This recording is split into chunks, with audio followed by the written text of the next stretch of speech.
ceva urgent să-ți spun. Trebuie să ne întâlnim la o bârfă.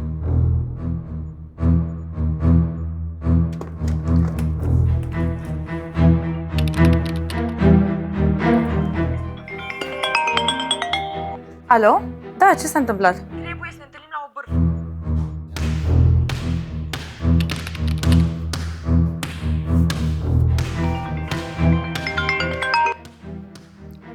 Da, Adi. Termin antrenamentul și vin.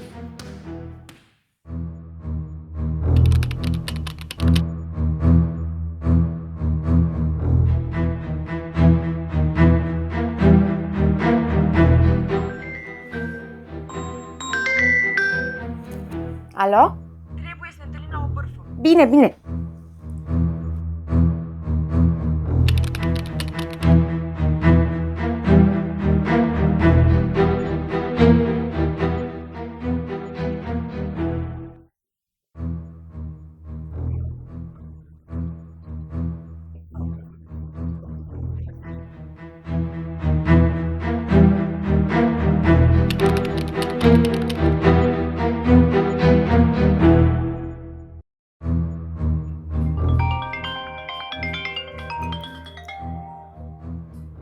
Trebuie să ne întâlnim la o bârfă.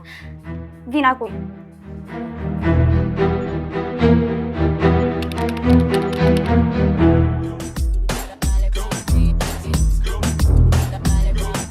Lăsați femeile să facă ce vor.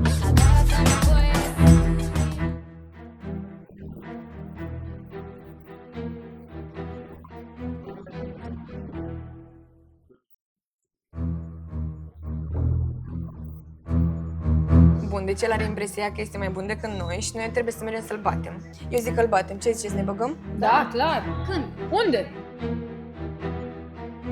Joi, 13 noiembrie, la ora 19, la Centrul Județean de Cultură și Creație. Ana s-a înscris și ea cu fetele ei și ele vor să câștige. Așa că trebuie să ne facem planul bine. Aici avem planul clădirii. Aici e intrarea principală, avem scări, dăm în hol și aici trebuie să le învingem. De acord? Da. Joi ne vedem la ora 19, la Centrul Județean de Cultură și Creație. Campionii! Ana s-a înscris și ea cu fetele ei și ele vor să câștige. Așa că trebuie să ne facem planul bine. Aici avem planul clădirii. Bătaia asta merge filmată. Avem scări,